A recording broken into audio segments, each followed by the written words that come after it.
আসসালামু আলাইকুম, স্বাগত জানাচ্ছি আরটিভি সন্ধ্যার সংবাদে। আপনাদের সঙ্গে আছি আমরা দুজন, আমি ফারিয়া শারমিন এবং আমি ফারজানা তানি।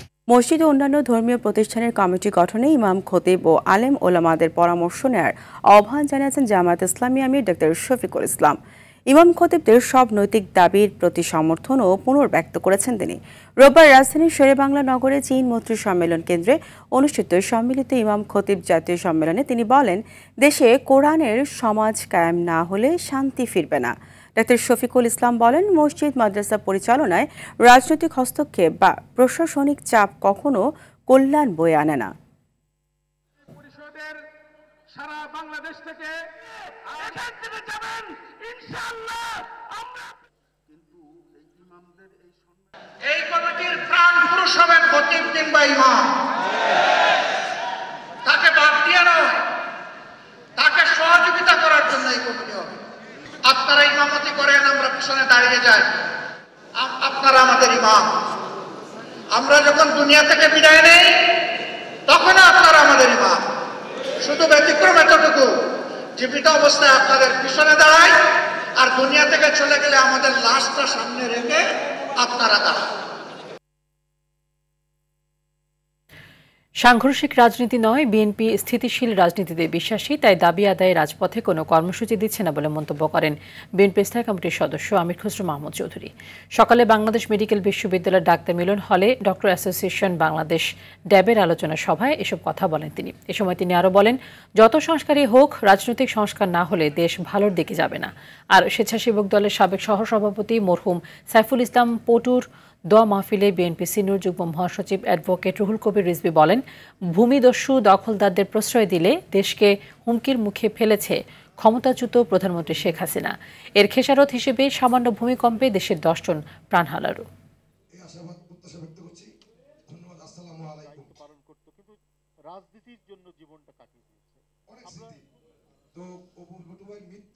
তারেক রহমান সাহেবের মধ্যে যত সংস্কার করবেন, দেশ কোথাও ভালো দিকে যাবে না যতক্ষণ না আমার রাজনৈতিক সংস্কৃতি আমি পরিবর্তন করতে না। বিএনপি রাস্তায় নামার কোনো কর্মসূচি দিচ্ছে না। অন্যরা যাই করুক, আমরা কিন্তু সাংঘর্ষিক রাজনীতির দিকে যাচ্ছি না, এবং এটাই বিএনপির আগামী দিনের রাজনীতি। পলাতক স্বৈরাচার ইসলাম, মুসলমান এবং ইসলামী সংস্কৃতিকে রাষ্ট্র এবং সমাজে হেয় প্রতিপন্ন করার অপচেষ্টা করেছিল মন্তব্য করে বিএনপির ভারপ্রাপ্ত চেয়ারম্যান তারেক রহমান বললেন, এটা ছিল বাংলাদেশে ইসলামী সংস্কৃতি এবং মূল্যবোধ ধ্বংসের সুদূর প্রসারী ষড়যন্ত্র। ইমাম খতিব জাতীয় সম্মেলনে এই মন্তব্য করেন তিনি। এ সময় তিনি বলেন, আগামী জাতীয় নির্বাচনে জনগণের ভোটে দেশ পরিচালনার দায়িত্ব পেলে ইমাম খতিবদের স্থায়ী সম্মানী ভাতা ব্যবস্থা করবে বিএনপি। আরো জানাচ্ছেন শামীম চৌধুরী। চীন মৈত্রী আন্তর্জাতিক সম্মেলন কেন্দ্রে জাতীয় সম্মেলনের আয়োজন করে সম্মিলিত ইমাম খতিব পরিষদ।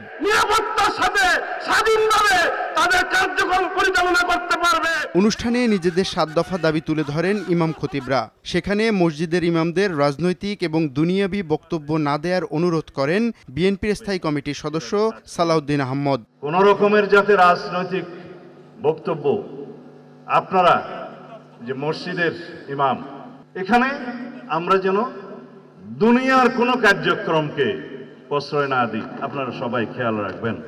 আমরা যেন মসজিদকে, ইমামদেরকে, খতিবদেরকে বিতর্কের ঊর্ধ্বে রাখি এবং থাকি। সম্মেলনে ভার্চুয়ালি যোগ দিয়ে ইমামদের কথা শোনেন বিএনপির ভারপ্রাপ্ত চেয়ারম্যান তারেক রহমান। আমি মনে করি এটি হওয়া উচিত নয়, এটি হতে পারে না। পরে প্রধান অতিথির বক্তব্যে তারেক রহমান বলেন, বিগত দিনে ইসলামের উপর যত অপতৎপরতা হয়েছে বিএনপি সবার আগে তার প্রতিবাদ করেছে। পতিত পরাজিত পলাতক স্বৈরাচার ইসলাম, মুসলমান এবং ইসলামী সংস্কৃতিকে রাষ্ট্র এবং সমাজে নানাভাবে হেয় প্রতিপন্ন করার অপচেষ্টা করেছিল। সেই সময় বিএনপি এই অপতৎপরতার তীব্র প্রতিবাদ জানিয়েছিল। এ সময় ইমাম খতিবদের দাবির বিষয়টি আমলে নিয়ে তারেক রহমান বলেন, রাষ্ট্র ক্ষমতার দায়িত্ব পেলে ইমাম খতিবদের দাবি দেওয়া অগ্রাধিকার ভিত্তিতে পূরণ করার কার্যকারী পদক্ষেপ গ্রহণ করবে বিএনপি। খতিব ও মুয়াজ্জিনদের স্বার্থ সংশ্লিষ্ট বেশ কয়েকটি দাবি উপস্থাপন করেছেন। ইনশাআল্লাহ আল্লাহর রহমতে বিএনপি রাষ্ট্র পরিচালনার সুযোগ পেলে সার্ভিস রুল প্রণয়নের ব্যাপারে অগ্রাধিকার ভিত্তিতে বাস্তবায়নের উদ্যোগ বিএনপি সরকার গ্রহণ করবে। উপস্থাপিত অন্যান্য দাবিগুলো বাস্তবায়নের জন্য কার্যকর উদ্যোগ বিএনপি সরকার ইনশাআল্লাহ গ্রহণ করবে। প্রতিটি দাবির বিপরীতে এক বা একাধিক কমিটি করে সুপারিশ দিতে ইমাম খতিবদের প্রতি আহ্বান জানান তারেক রহমান। প্রতিটি দাবি বাস্তবায়নের ক্ষেত্রে সংশ্লিষ্ট ব্যক্তির যোগ্যতা এবং অভিজ্ঞতা নির্ধারণ করে শামীম চৌধুরী, RTV, ঢাকা। কমিটি গঠন করে নির্বাচনের জন্য লেভেল প্লেইং ফিল্ড নেই বলে মন্তব্য করেছেন এনসিপির আহ্বায়ক নাহিদ ইসলাম। এছাড়াও আগামী সংসদ নির্বাচন আগের মতোই টাকা ও পেশি শক্তির আধিপত্যের কাছে দিকে যাচ্ছে বলে অভিযোগ করেন তিনি। সকালে এক সংবাদ সম্মেলনে এই অভিযোগ করেন নাহিদ। এ সময় দলটির উত্তরাঞ্চলের মুখ্য সংগঠক সাদ্রিস আলম বলেন, আগে মানুষ মার্কা দেখে ভোট দিলেও এখন আর সেই অবস্থা নেই। আরও জানাচ্ছেন সর্দার রাজীব। ত্রয়োদশ জাতীয় সংসদের নির্বাচন সামনে রেখে মনোনয়ন প্রত্যাশীদের সঙ্গে মতবিনিময়ের কার্যক্রম শুরু করেছে জুলাই আন্দোলন থেকে উঠে আসা রাজনৈতিক দল জাতীয় নাগরিক পার্টি এনসিপি। রোববার সকালে রাজধানীর শাহবাগে শহীদ আবু সাইদ কনভেনশন হলে 2 দিনব্যাপী এই কার্যক্রম শুরু হয়। এর আগে সংবাদ সম্মেলনে এনসিপির আহ্বায়ক নাহিদ ইসলাম বলেন, একটি সাজানো ও সমঝোতার নির্বাচন করার প্রচেষ্টা চলছে। নিরপেক্ষ সুষ্ঠু নির্বাচনের জন্য নির্বাচন কমিশনের এবং সরকার এবং প্রশাসনকে যে শক্ত অবস্থানে থাকা প্রয়োজন সেটা আমাদের কাছে মনে হচ্ছে না। আমরা দেখতে পাচ্ছি যে বিভিন্ন দলের নেতাকর্মীরা তারা প্রকাশ্যে বলে বেড়াচ্ছে যে প্রশাসনকে কিভাবে দখল করতে হবে, প্রশাসনকে কিভাবে হাতে রাখতে হবে। এ সময় দলটির শীর্ষ নেতা বলেন, সংসদীয় আসন বা ক্ষমতার জন্য এনসিপি কারোর সঙ্গে কোনো ধরনের সমঝোতা করবে না। যে কোনো ধরনের যদি রাজনৈতিক সমঝোতা হয় সেটা একটা নীতিগত এবং আদর্শিক জায়গা থেকে হতে হবে। কোনো ধরনের ক্ষমতার জন্য, আসনের জন্য আমরা কারোর সাথে কোনো ধরনের সমঝোতা করব না। আমরা যদি একটি আসনও না পাই, জাতীয় নাগরিক পার্টি তার যেই আদর্শ, তার যে নীতি, তার যে লক্ষ্যে, সেই লক্ষ্যে অটুট থাকবে। সভায় এনসিপির কেন্দ্রীয় নেতা সার্জিস আলম বলেন, এনসিপির কার্যক্রম বেগবান করতে প্রতিটি জেলায় আহ্বায়ক কমিটি করার প্রক্রিয়া চলমান রয়েছে। প্রত্যেকটি জেলায় আমরা আমাদের আহ্বায়ক কমিটি করার কার্যক্রম চালিয়ে যাচ্ছি। ডিসেম্বরের মধ্যে বাংলাদেশের প্রত্যেকটি ওয়ার্ড পর্যন্ত এনসিপির আহ্বায়ক কমিটি হবে। 300 আসনের বিপরীতে এখন পর্যন্ত 1484টি মনোনয়ন ফরম জমা দিয়েছে মনোনয়ন প্রত্যাশীরা। সর্দার রাজীব, RTV, ঢাকা। সুষ্ঠু নির্বাচনে ইসিকে সর্বাত্মক সহযোগিতা করবে সেনাবাহিনী। সশস্ত্র বাহিনী দিবসের অনুষ্ঠানে সেনাপ্রধান জেনারেল ওয়াকার উজ্জামান বলেন, দেশ নির্বাচনের দিকে এগিয়ে যাচ্ছে, সেই নির্বাচনে সরকারকে সর্বাত্মক সহযোগিতা করবে সেনাবাহিনী। এদিন বীরত্বপূর্ণ কাজ ও বাহিনীতে অসামান্য অবদানের জন্য 64 সেনা সদস্যকে পদক এবং 75 মুক্তিযোদ্ধা পরিবারকে সম্মাননা দেওয়া হয়। মাইদুর রহমান রুবেল জানাচ্ছেন এরই বিস্তারিত। মহান মুক্তিযুদ্ধে অসামান্য অবদান রাখা বীর মুক্তিযোদ্ধা ও তাদের নিকটাত্মীয়দের সংবর্ধনা দেন সেনাপ্রধান। সশস্ত্র বাহিনী দিবস উপলক্ষে ঢাকা সেনানিবাসে আর্মি মাল্টিপারপাস কমপ্লেক্সে এই অনুষ্ঠানের আয়োজন করে বাংলাদেশ সেনাবাহিনী। অসামান্য সেবা পদক এবং বিশিষ্ট সেবা পদক অনুষ্ঠানে সেনাপ্রধান 71 মুক্তিযোদ্ধাদের অসামান্য অবদানের কথা স্মরণ করেন।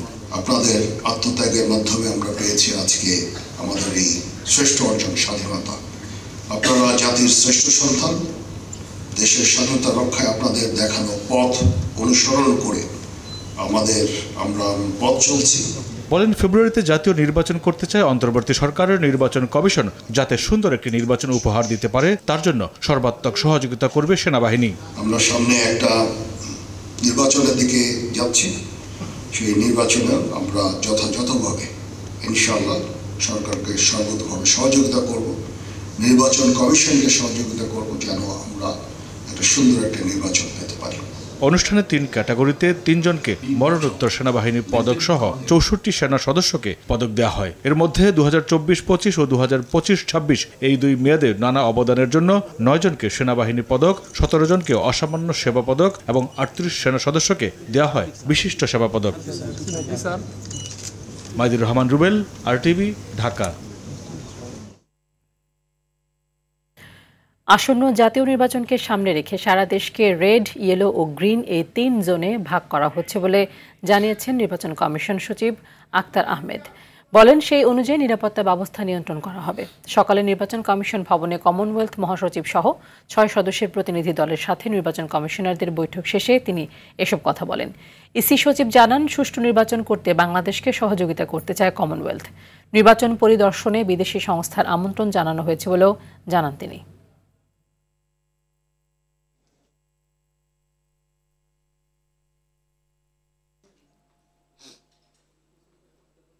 আমরা আশা করি যে আমাদের এবারের যে free, fair, credible, participatory election যেটা হচ্ছে সেটা সম্পর্কে আমরা একটা ভালো রেজাল্ট পাবো।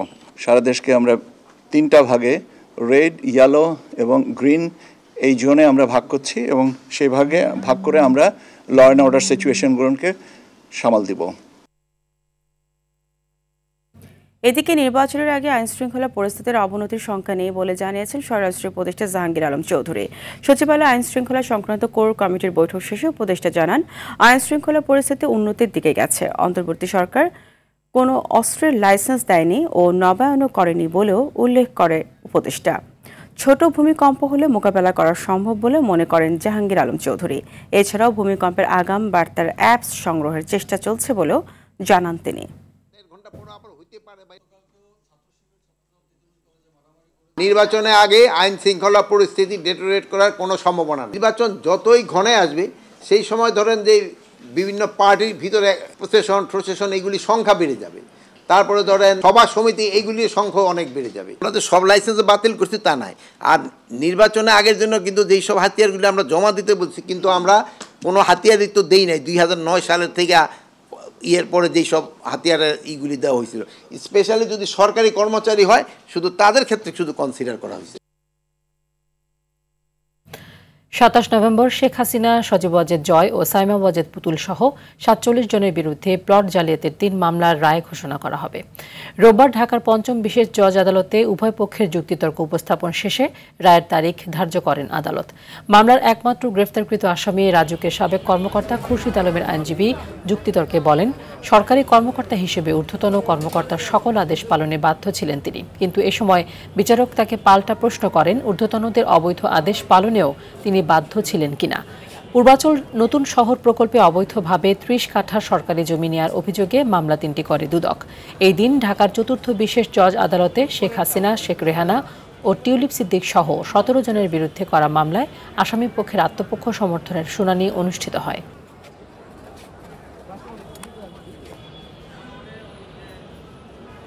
আমাদের আর্গুমেন্ট ছিল এই মামলায় যে দুদকের যে বিধি আছে বিভিন্ন প্লট বরাদ্দ সংক্রান্ত, সেই প্রথমত রাজুকের বিধি মোতাবেক প্রথম অ্যাপ্লিকেশন করতে হয় একটা রাজুক বরাবরে, তারপর হলফনামা দিতে হয়।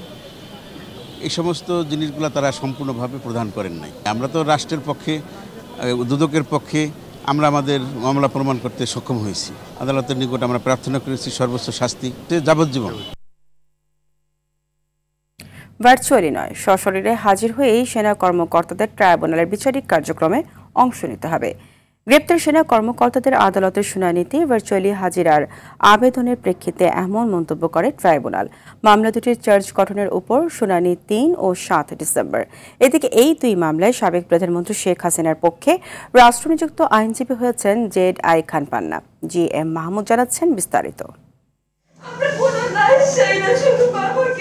আওয়ামী শাসনামলে বিরোধী মতাদর্শের লোকদের গুম করে নির্যাতন চালানো হতো র্যাবের টাস্ক ফোর্স ফর ইন্টারোগেশন এবং DGFI এর নিয়ন্ত্রণাধীন জয়েন্ট ইন্টারোগেশন সেলে। এসব অপরাধের পৃথক 2 মামলায় ক্ষমতাচ্যুত প্রধানমন্ত্রী শেখ হাসিনা সহ সাবেক ও বর্তমান সেনা কর্মকর্তাদের বিরুদ্ধে শুনানি হয় রোববার। শুনানির জন্য সকালে কড়া নিরাপত্তায় গ্রেপ্তার 13 সেনা কর্মকর্তাকে ট্রাইব্যুনালে আনে পুলিশ। পরে মামলার পরবর্তী কার্যক্রমে সেনানিবাসের অস্থায়ী কারাগার থেকে ভার্চুয়ালি হাজিরার আবেদন করলে এ ধরনের সুযোগ নেই বলে জানায় ট্রাইব্যুনাল। অ্যাপেলেট ডিভিশনের বিচারক, সিনিয়র মন্ত্রী, বিভিন্ন পর্যায়ের মানুষ যারা আসামি হয়েছেন তারা রেগুলারলি আদালতে সশরীরে হাজিরা দেন। সুতরাং এখানে ডিফারেন্ট কোনো ঘটনা ঘটেনি, যে কারণে অন্য কোনো বিশেষ বিবেচনায় কাউকে ভার্চুয়ালি হাজিরা দেওয়ার বিষয়টা অ্যালাউ করতে হবে, এই বিষয়টা আদালত প্রয়োজন মনে করেন না। তারা মনে করেন সকল নাগরিক আইনের দৃষ্টিতে সমান।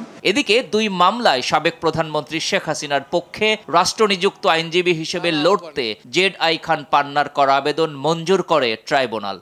আমার কাছে মনে হয়েছে যে তাকে আরো প্রপার ওয়েতে ডিফেন্স দেওয়া দরকার। দ্যাটস ওয়াই আমি স্টেট ডিফেন্সের আমি বলছিলাম প্রথমে যে on behalf of Sheikh Hasina, তো বলছে যে এটা তো আপনি পারেন না বিকজ শি ইজ ফিউজিটিভ। আমি তখন বলছি যে ওকে। গত 22 অক্টোবর প্রথমবারের মতো এই সেনা কর্মকর্তাদের ট্রাইব্যুনালে আনা হয়। তার আগে 8 অক্টোবর গুমের 2 মামলায় সাবেক ও বর্তমান সেনা কর্মকর্তা সহ 30 জনের বিরুদ্ধে আনুষ্ঠানিক অভিযোগ দাখিল করে প্রসিকিউশন। অভিযোগ আমলে নিয়ে তাদের বিরুদ্ধে গ্রেপ্তারি পরোয়ানা জারি করে আন্তর্জাতিক অপরাধ tribunal. GM Mahmud, RTV, Dhaka. দফায় দফায় ভূমিকম্প আফটার শক না হয়ে ফরশক হয়ে থাকলে হিরোশিমার অ্যাটম বোমার চেয়েও 1000 গুণ শক্তিশালী ভূমিকম্প হতে পারে বাংলাদেশে, এমন তথ্য জানিয়েছেন ঢাকা বিশ্ববিদ্যালয়ের ভূতত্ত্ব বিভাগের চেয়ারম্যান ডক্টর মোহাম্মদ বদরুদ্দোজা মিয়া। তিনি বলেন, ভৌগোলিকভাবেই ঝুঁকিপূর্ণ অবস্থানে রয়েছে বাংলাদেশ। বড় ভূমিকম্প হলে এর মাত্রা হতে পারে 8.2 থেকে 9। এদিকে ভূমিকম্পের আতঙ্কে বন্ধ ক্লাস পরীক্ষা, হল ছেড়েছেন ঢাকা বিশ্ববিদ্যালয়ের শিক্ষার্থীরা। ভূমিকম্প আতঙ্কে বন্ধ করা হয়েছে জগন্নাথ বিশ্ববিদ্যালয়ও। আরো জানাচ্ছেন এয়ার বাদুল। 1945 সালের 6 আগস্ট জাপানের হিরোশিমা শহর ধ্বংস করতে লিটল বয় নামে পারমাণবিক বোমা ফেলা হয়। ভূমিকম্পের তুলনায় তার আনুমানিক মাত্রা ধরা হয়েছিল প্রায় 6। ঢাকা বিশ্ববিদ্যালয়ের ভূতত্ত্ব বিভাগের চেয়ারম্যান ডক্টর মোহাম্মদ বদরুদ্দোজা মিয়া জানান, বাংলাদেশ অংশে যে পরিমাণ শক্তি সঞ্চিত হয়ে আছে তা এমন একটি বোমার চেয়ে 1000 গুণ বেশি শক্তিশালী হতে পারে। হিরোশিমায় যে অ্যাটমিক বোম যেটা বাস্ট হয়েছে সেটার যে পরিমাণ এনার্জি ওখান থেকে বাস্ট করা হয়েছে তার অ্যামাউন্টটা অ্যাবাউট 6 মাত্রার একটা আর্থকোয়েকের সমান। এখানে huge amount of energy locked up আছে, যার ফলে এখানে 8.2 থেকে 9 মাত্রার একটা ভূমিকম্প হতে পারে। সো ধরে নেন আবার এই ম্যাগনিটিউড স্কেলে 6-এর যে এনার্জি রিলিজ হবে 7-এর হলে কিন্তু তার সে 32 টাইমস মোর এনার্জি রিলিজ হবে। আমরা বলছি 8.2 থেকে 9, তার মানে 8 ম্যাগনিটিউড হলে কিন্তু এটা আবার 32 Times, that means 1000 Times of Hiroshima atom bomb energy এখানে লকড আপ হয়ে আছে। তিনি বলেন, এমন মাত্রার ভূমিকম্প হলে ভয়াবহ পরিস্থিতি তৈরি হতে পারে। এজন্য রাষ্ট্রীয়ভাবে পদক্ষেপ নেওয়ার পাশাপাশি বিল্ডিং কোড মেনে ভবন নির্মাণ জরুরি। তো আমার সাজেশন হলো বাংলাদেশে একটা dedicated advance research institute for earthquake Hazard and risk reduction এরকম একটা ইনস্টিটিউট হওয়া দরকার। এদিকে ভূমিকম্পের আতঙ্কে ক্লাস পরীক্ষা বন্ধ ঘোষণার পর ঢাকা বিশ্ববিদ্যালয়ের শিক্ষার্থীরা হল ছেড়েছেন। আমরা যেখানে ছিলাম, আমি 10 তলায় থাকি, তো এখান থেকে নামারও কোনো সুযোগ নাই। মানে আমরা প্রচণ্ড ট্রমাতে আছি। তো এখান থেকে আমার মনে হচ্ছিল আমি ছুটি পেলেই বাড়িতে যাব। তো ফিজিক্যালি ভালো হবে, কারণ আমরা অনেক আতঙ্কে ছিলাম। কালকেও প্লেন উড়ে গেছে আকাশ দিয়ে, সবাই আতঙ্কে মাঠে নেমে আসে। আমরা যারা 8 তলায় থাকি বা উপরের ফ্লোরে থাকি, আমরা নিচেও নামতে পারি না ভূমিকম্পের সময়, তো আমাদের জন্য এটা অনেক রিস্কি ছিল। হাজী মোহাম্মদ মহসিন হল তো 2014 সাল থেকেই এটা ঝুঁকিপূর্ণ ভবন। এই পরিস্থিতিতে আমরা আসলে ভরসা পাচ্ছি না হলে থাকার জন্য। অন্যদিকে ভূমিকম্প সহ প্রাকৃতিক দুর্যোগ থেকে রক্ষায় নফল নামাজ আদায় করেছে শিক্ষার্থীরা। রবিবার সকাল 11টার দিকে হাজী মোহাম্মদ মহসিন হল মাঠে তারা এ নামাজ আদায় করে। হে আল্লাহ, তুমি তাদের হেদায়েতের ব্যবস্থা করে দাও আল্লাহ। AR বাদল, RTV, ঢাকা। দেশে ডেঙ্গু আক্রান্ত হয়ে আরও 8 জনের মৃত্যু হয়েছে। গত 24 ঘন্টায় মারা যান তারা। এ নিয়ে চলতি বছর এখন পর্যন্ত এই রোগে 364 জন মারা গেছেন। স্বাস্থ্য অধিদপ্তরের নিয়মিত ডেঙ্গু সংক্রান্ত সংবাদ বিজ্ঞপ্তিতে বলা হয়, গত 24 ঘন্টায় ডেঙ্গু আক্রান্ত হয়ে 778 জন হাসপাতালে ভর্তি হয়েছেন। এ নিয়ে চলতি বছর এখন পর্যন্ত ডেঙ্গুতে আক্রান্ত হয়ে হাসপাতালে ভর্তি হন 90,264 জন। এই সময়ে 1,111 জন ডেঙ্গু রোগী হাসপাতাল থেকে ছাড়পত্র পেয়েছেন। এ নিয়ে চলতি বছর আক্রান্ত রোগীদের মধ্যে এখন পর্যন্ত ছাড়পত্র পেয়েছেন 87,442 জন। বিদেশে অবস্থান করেও চট্টগ্রামের অপরাধ জগৎ নিয়ন্ত্রণ করছেন চট্টগ্রামের ত্রাস শিবির ক্যাডার হিসেবে পরিচিত সাজ্জাদ আলী ওরফে বড় সাজ্জাদ। তার সহযোগীরা গড়ে তুলেছেন সন্ত্রাসের স্বর্গরাজ্য।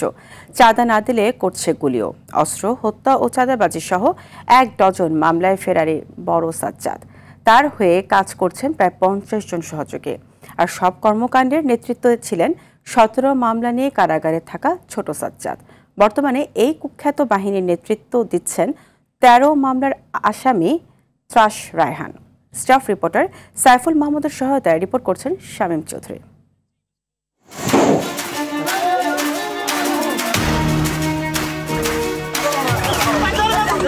চট্টগ্রামের সাজ্জাদ বাহিনীর নির্মমতা যেন সিনেমার চিত্রনাট্যকেও হার মানায়। খুন, চাঁদাবাজি, দখলদারিত্ব, এলাকায় আধিপত্য বিস্তার সহ নানা অপরাধ কর্মকাণ্ড চালিয়ে যাচ্ছে এই বাহিনী।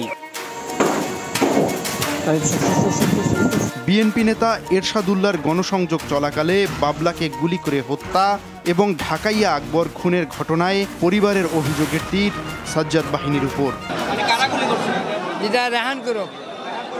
3 দিন আগে বলছে বড় সাজ্জাদ, আমার ছেলে সরোয়ারকে, সরোয়ার তুমি কিছু খাবার চাইলে খেয়ে এলো, তোমার সময় শেষ। চলতি বছরের 15 মার্চ ঢাকা থেকে ধরা পড়ে ছোট সাজ্জাদ। চট্টগ্রামের এই ত্রাসকে ছাড়িয়ে আনতে বান্ডিল বান্ডিল টাকা ছিটানোর কথা বলে ফেসবুকে ভিডিও পোস্ট করে স্ত্রী তামান্না শারমিন। আমরা কারে কারে বান্ডিল বান্ডিল টাকা ছেড়ে আমার জামাইকে নিয়ে আসব। আটক হওয়ার আগে প্রকাশ্যে পুলিশ পেটানোর হুমকি, সারোয়ার বাবলা হত্যাসহ 5 আগস্ট পরবর্তী জেলায় 10টি খুনে উঠে এসেছে ছোট সাজ্জাদ ও তার সহযোগীদের নাম। ওই জেলের ভিতরে আছে ছোট সাজ্জাদ, সে এই জেলের ভিতর থেকে তার লোকদেরকে দিয়ে এরকম একটা কাজ করিয়েছে কিনা সেই দিকটাও আমরা ওপেন রাখছি। প্রশ্ন থেকে যায়, শুধু কি চাঁদাবাজি এবং আধিপত্য বিস্তারের জন্য এসব খুনের ঘটনা, নাকি এর পেছনে রয়েছে কোনো রাজনৈতিক দলের স্বার্থ হাসিলের উদ্দেশ্য, নাকি আগামী নির্বাচনের সঙ্গে যোগসূত্র রয়েছে এমন ঘটনার? এই জাতীয় নির্বাচনের সাথে এখানে একটা সংঘাত সহিংসতা সম্পর্ক আছে। বিশেষ করে নির্বাচনী মাঠ কোনো প্রার্থীর নিয়ন্ত্রণে রাখা, যারা শীর্ষ পর্যায়ে সন্ত্রাসী বা যাদের বিভিন্ন সন্ত্রাসীমূলক বা অপরাধমূলক কর্মকাণ্ডে যাদের হাতে খড়ি আছে এবং যারা ইতিমধ্যে পরিচিতি পেয়েছে অপরাধী হিসাবে, তাদেরকে কাজে লাগানো। পুলিশ বলছে অপরাধীদের সঙ্গে থাকতে পারে রাজনৈতিক দলের সংশ্লিষ্টতা। এখানে রাজনৈতিক একটা মেরুকরণ আছে এবং রাজনৈতিক মেরুকরণের কারণে ঘটনাগুলো ঘটছে বলে আমাদেরও উপলব্ধি এরকমই। অভিযোগ আছে 2000 সালের 8 মার্ডারের মূল হোতা শিবির ক্যাডার হিসেবে পরিচিত বড় সাজ্জাদের নির্দেশেই চট্টগ্রামে চলছে খুন, চাঁদাবাজি আর ত্রাসের রাজত্ব। আর এদের যে দলের যে প্রধান, সেগুলো তো কেউ বিদেশে আছে, কেউ জেলের ভিতরে আছে, ছত্রভঙ্গ অবস্থায় আছে, এরাও যে খুব স্বস্তিতে আছে তা না। চট্টগ্রামে মূর্তিমান আতঙ্ক, সাজ্জাদ বাহিনীর ভয়ে দিন কাটাচ্ছেন জেলার সাধারণ মানুষ। অপরাধ বিশেষজ্ঞরা বলছেন, এখনই যদি সাজ্জাদ বাহিনীর লাগাম টেনে ধরা না যায়, তাহলে আগামী নির্বাচনকে কেন্দ্র করে আরও বাড়তে পারে এদের অপরাধ কর্মকাণ্ড। আধিপত্য বিস্তার এবং নির্বাচনকে প্রভাবিত করারই একটা অংশ হিসাবে আমরা মনে করি। Shamim Chowdhury, RTV। City Bank ও মাস্টার কার্ড যৌথভাবে বাংলাদেশে উদ্বোধন করল exclusive City Bank Mastercard World Elite credit card, যার মধ্যে রয়েছে গলফ, গ্রিন ফি, এশিয়া প্রশান্ত মহাসাগরীয় অঞ্চলে 1 রাতের বিনামূল্যের আবাসন এবং বিশেষ খাদ্য অভিজ্ঞতা। সদস্যরা আরও পাবেন 3 মাস মেয়াদী স্যান্ডস লাইফস্টাইল এলিট সদস্যপদ। অতিরিক্ত সুবিধার মধ্যে রয়েছে 24 ঘন্টা সার্বক্ষণিক মাস্টার কার্ড পরিচারক সহায়তা, ব্যক্তিগত উড়োজাহাজ ভাড়া নেওয়ার ক্ষেত্রে সর্বোচ্চ $1000 পর্যন্ত সাশ্রয় এবং ভূমিভিত্তিক পরিবহনে $500 পর্যন্ত ক্রেডিট সুবিধা। এছাড়া দেশের 5000-এরও বেশি অংশীদার বিক্রয় কেন্দ্রে 0% কিস্তি সুবিধা ছাড়াও জীবনযাপন সংক্রান্ত ব্র্যান্ডে বিশেষ ছাড়ও থাকছে। ব্যাংকিং কার্যক্রমের বাইরে থাকা জনগোষ্ঠীকে আর্থিক অন্তর্ভুক্তির আওতায় আনার লক্ষ্য নিয়ে ফরিদপুরে মধুমতি ব্যাংকের স্থানান্তরিত শাখা ও কানাইপুর উপশাখার উদ্বোধন করা হয়েছে। সকালে ফরিদপুরের থানা রোডের শরীফুন্নেসা পিস টাওয়ারের ব্যাংকটির স্থানান্তরিত শাখা এবং সদর উপজেলার কানাইপুর ইউনিয়নে ব্যাংকের উপশাখার উদ্বোধন করা হয়। এতে প্রধান অতিথি হিসেবে উপস্থিত ছিলেন মধুমতি ব্যাংকের পরিচালনা পর্ষদের সদস্য মোহাম্মদ ইসমাইল হোসেন, ব্যবস্থাপনা পরিচালক ও প্রধান নির্বাহী কর্মকর্তা মোহাম্মদ শফিউল আজমের সভাপতিত্বে অনুষ্ঠানে আরও উপস্থিত ছিলেন পরিচালনা পর্ষদের সদস্য এ মান্নান খান। পরে CRM মেশিনও উদ্বোধন করা হয়। বাংলাদেশে জলবায়ু নিয়ে কাজ করে দ্য আর্থশট প্রাইজ 2025 জিতেছে ফ্রেন্ডশিপ। ব্রাজিলের রাজধানী রিও ডি জেনেরিওতে আয়োজিত এক জাঁকজমকপূর্ণ অনুষ্ঠানে তাদের এই পুরস্কার তুলে দেওয়া হয়। এই অর্জন উপলক্ষে রাজধানীর একটি হোটেলে অভিজ্ঞতা ও মতবিনিময় করে সংস্থাটি। সমন্বিত জলবায়ু অভিযোজন মডেল এবং দ্য আর্থশট প্রাইজ 2025 সম্পর্কে জানান সংস্থাটির প্রতিষ্ঠাতা রুনা খান। জীবন রক্ষার প্রচেষ্টা, দারিদ্র্য বিমোচন, জলবায়ু অভিযোজন এবং সক্ষমতা বৃদ্ধি এই অঙ্গীকারের মাধ্যমে 6টি কর্মসূচি নিয়ে কাজ করার কথা জানান তিনি। অনুষ্ঠানে ফ্রেন্ডশিপের বাংলাদেশ বোর্ড চেয়ারম্যান সালাউদ্দিন আহমেদ এবং সংস্থার জ্যেষ্ঠ পরিচালকবৃন্দ ও ঊর্ধ্বতন কর্মকর্তারা উপস্থিত ছিলেন। স্বাস্থ্য পরীক্ষার জন্য কিছুক্ষণের মধ্যে এভারকেয়ার হাসপাতালে যাবেন বিএনপি চেয়ারপারসন বেগম খালেদা জিয়া। তার বাসভবনের সামনে থেকে সরাসরি যুক্ত হচ্ছেন সহকর্মী নাজমুল হুদা। নাজমুল, খালেদা জিয়ার স্বাস্থ্যের সর্বশেষ কি অবস্থা দেখছেন? তিনি কখন হাসপাতাল যেতে পারেন বলে জানতে পেরেছেন কিছু? ফারিয়া, বিএনপি চেয়ারপারসন বেগম খালেদা জিয়া এখনও হাসপাতালের উদ্দেশ্যে রওনা দেননি। তার 7টায় রওনা দেওয়ার কথা থাকলেও এখন পর্যন্ত তাকে নিয়ে যে গাড়িটি যাওয়ার কথা এবারকের হাসপাতালে, সেই গাড়িটি যায়নি। এখন আমরা তার ঠিক বাসভবনের সামনে আমরা অবস্থান করছি এবং এই মুহূর্তে নেতাকর্মীরা এখানে অবস্থান নিয়েছেন এবং মাত্রই বিএনপি চেয়ারপারসনের বাসভবনের যেই প্রধান সড়ক রয়েছে সেই প্রধান সড়কটি খুলে দেওয়া হয়েছে এবং আমরা একটু দেখার চেষ্টা করছি গাড়ির মধ্যে কেউ রয়েছে কিনা।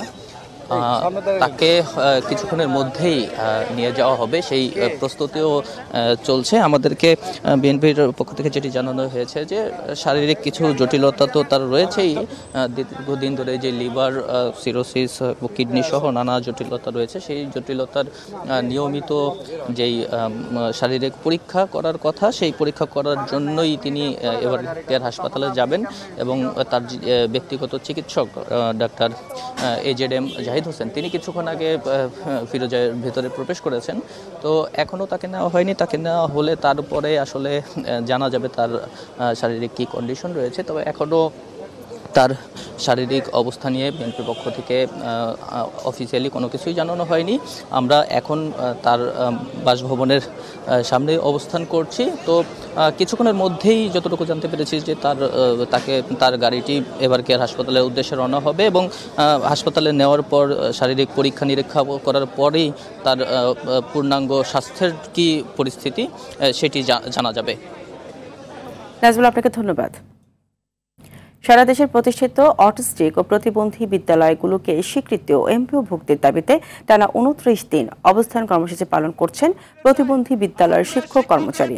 দুপুরে জাতীয় প্রেস ক্লাবের সামনে বক্তারা বলেন, দীর্ঘদিন ধরে দাবি আদায়ে মাঠে থাকলেও সরকার তাদের দাবি উপেক্ষা করছে। এর আগে লং মার্চ টু সচিবালয় কর্মসূচি পালন করেছে আন্দোলনকারী। সমাজ কল্যাণ মন্ত্রণালয়ের সঙ্গে দফায় দফায় আলোচনা করে কোনো ফলাফল না পেয়ে এ অবস্থান কর্মসূচি পালন করে যাচ্ছেন শিক্ষক কর্মচারীরা। অবিলম্বে সরকারকে স্বীকৃতি ও এমপিও ভুক্তির দাবি মেনে নেওয়ার আহ্বান জানান আন্দোলনকারী শিক্ষকরা।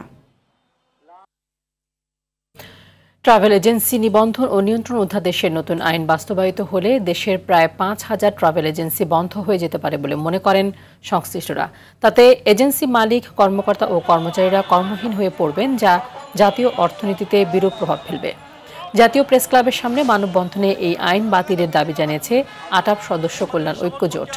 মানববন্ধন শেষে আটাপ সদস্য কল্যাণ ঐক্য জোটের একটি প্রতিনিধি দল প্রধান উপদেষ্টার কার্যালয়, বেসামরিক বিমান পরিবহন, পর্যটন মন্ত্রণালয় ও আইন মন্ত্রণালয়ে অধ্যাদেশটি বাতিলের অনুরোধ করে স্মারকলিপি প্রদান করেন।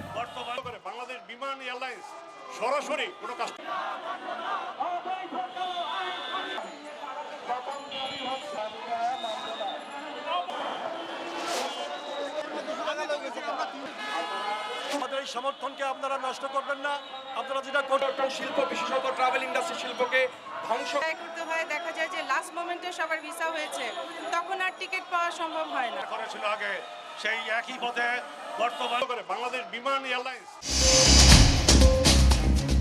সন্ধ্যার সংবাদ এই পর্যন্ত। রাতের সংবাদ 11:15টায় দেখার আমন্ত্রণ রইল। ধন্যবাদ সবাইকে।